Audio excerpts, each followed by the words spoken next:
You know who else was in must-win territory? The Knicks taking on the Heat at home. A lot of people saying this is a gut check game for Jalen Brunson and the Knicks taking on Jimmy Butler in the Heat third quarter. Knicks up 10, and Brunson, man, he was on fire for 3 right here, Allen. Yeah, this is one of the great point guard performances in Knicks history on the anniversary of the 50th anniversary of the 73 championship team. Indeed it was. And look at this. Quentin Grimes taking it the other way to Julius Randle for 3. Knicks were up by as many as 19 in the third quarter. They wanted this one bad. Under 4 minutes to play. Brunson had 38 points, played all 48 minutes. The friendly bounce of the jumper there. And then look, the Heat wouldn't go away. Heat down 5. Jimmy Butler nailed it. But the Knicks still waiting for playoff Jimmy to show up in this series. Yeah, well, haven't seen it yet. Isaiah Hartenstein finishing off right there. And watch this. This is the kind of play guys like Alan Hahn want to see. Keep your eye on Quentin Grimes. Goes down off the screen, gets back up, Allen, guards Butler, and then watch this. Looking, taking it away. That kind of effort from the Knicks last night. That's what you need, and that's exactly what Quentin Grimes did there. He said he felt like he hyperextended the knee, a little sprain, but said, I had to play.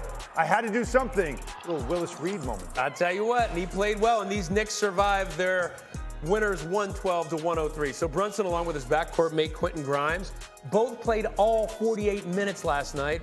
Brunson becomes the third player in Knicks history with 35 points, 5 rebounds, and 5 assists when facing elimination, joining Patrick Ewing and Walt Frazier. That's some elite company right there, especially in the annals of New York basketball history. So, Alan, our Knicks fan, does Brunson have to play every single minute of the game for the Knicks to be able to win in this series? He might have to, yeah, especially with Emmanuel quickly out of the series right now with the ankle injury. They don't really have another point guard off the bench that can carry them even just for 5-10 minutes in the game. He might have to continue to do this and play heavy minutes, and can he do it against a very physical Heat defense? Yeah, Wendy, what do you think? Well, it's like so many NBA games, it just really came down to three-point shooting. The Heat have been terrific from three-point shooting throughout the entire playoffs. Last night, Max Strus and their starting lineup went 4 of 10. That's very good. Everybody else amongst their starters went 0 of 11. The Knicks made their threes. Julius Randle hit 4 out of 7. Barrett played well, and obviously Brunson had an absolutely spectacular game. What the Knicks need more than anything is they need the Heat to continue to miss three-pointers when they go down to Miami. Okay, so it's more about the Heat missing than maybe Brunson and those guys playing all 48 minutes. So, Vince, can the Knicks win this series? This is tough, and I'm going to say I think this all falls on Julius Randle and him being engaged in games, whether he's playing well or not. And I think that's why Jalen Brunson, I'm giving him his props. He's important. He's their best player. But when Julius Randle is engaged, whether he's playing or not playing well, obviously when he's playing well, he's easy to talk to, he's easy to get along with, he makes the right plays. When he's not playing well, that's when things kind of go left for him. So I think a lot of this kind of falls on, is Julius Randle engaged in game, and can he just stay focused and make the right plays when he's not playing well? Can he impact the game other ways? I noticed you didn't say they could win this series, so Alan, I'll give you the last word. But what VC said there, though, is so true, and it's an amazing thing to say about an all-star player is, can you stay engaged enough to help your team win in the playoffs? But Wendy's right, the three-point shot. It's incredible how the Heat were one of the worst three-point shooting teams all season long, get into the playoffs, and they don't miss now. It's insane. That has got to eventually. Are they going to turn back into a pumpkin? Maybe they did last night. Well, the Knicks certainly hope so for Game 6. All right, Jay. Shoot it. Shoot the Jay. And let's get pancakes. Knicks, will they force a Game 7? I do not. I do not believe they are. I'm sorry, Alan Hahn. I mean, look, Jalen Brunson is the heart of a champion. He is a lion.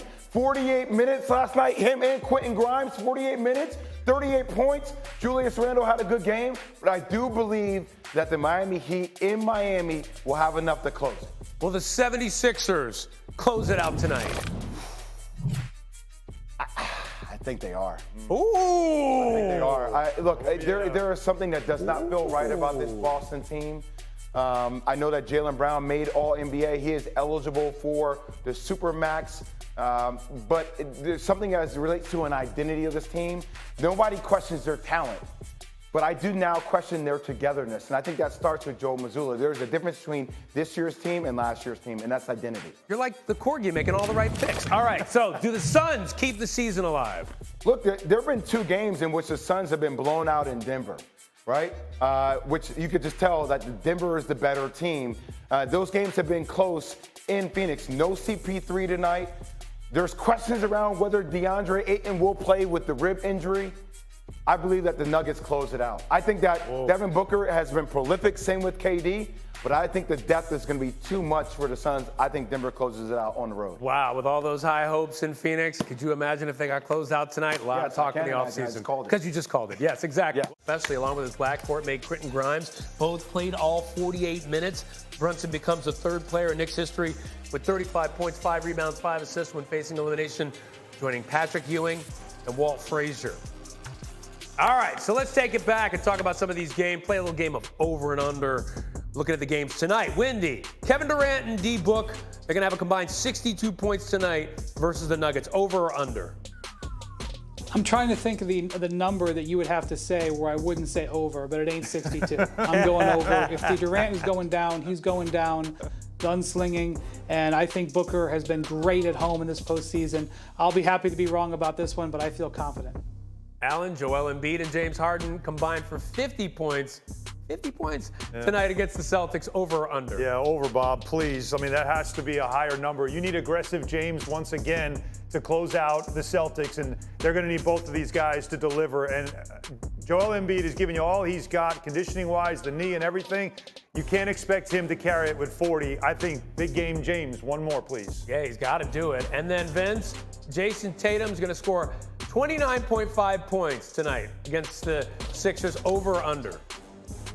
I'm going over. I think he didn't play as far as percentage-wise well last game, but he still had a big number in the 30s, and I think he'll still do the same thing. He'll be aggressive. He'll get in the paint. He's going to draw fouls, get to the free throw line. Yes, over 29.5. Okay. Hey, by the way, thinking of this and Tatum scoring, time now for a little throwback Thursday. I want to take you back to last year's playoffs. The Celtics found themselves down 3-2 on the road against the Bucks, and Tatum put up 46 points, a masterpiece to keep their season alive. They would eventually beat the Bucks, advance to the NBA Finals. So there is precedent for Tatum going off and saving the Celtics season. Bring our guys back in. And Wendy, is this going to be the last dance for Tatum and Brown if they can't make it happen tonight? No, not at all. I think Jaylen Brown will end up re-signing this offseason. We're going to talk about that a little later in the show. But I would also caution, it's not necessarily the Celtics' best game plan tonight to have Tatum go off. Last year against the Bucks, I was at that game. It was one of the great playoff games I've ever seen in person. That is kind of playing into the Sixers' hands to go all Tatum. The Sixers have not demonstrated that they can stop Jaylen Brown. He is shooting 57% in this series. They don't have a good matchup for him, yet he goes sometimes a full quarter, a quarter plus without taking a shot. In Game 5, Jayson Tatum took 27 shots, Jaylen Brown 16.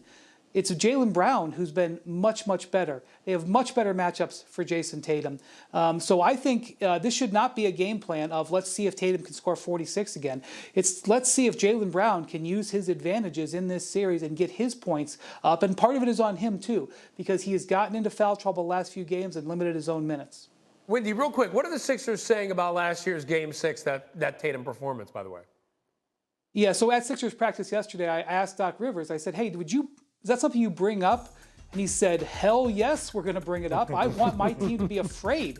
I don't want my team to be comfortable. I want my team to be on edge, to expect Tatum to have a huge game. And here's the thing.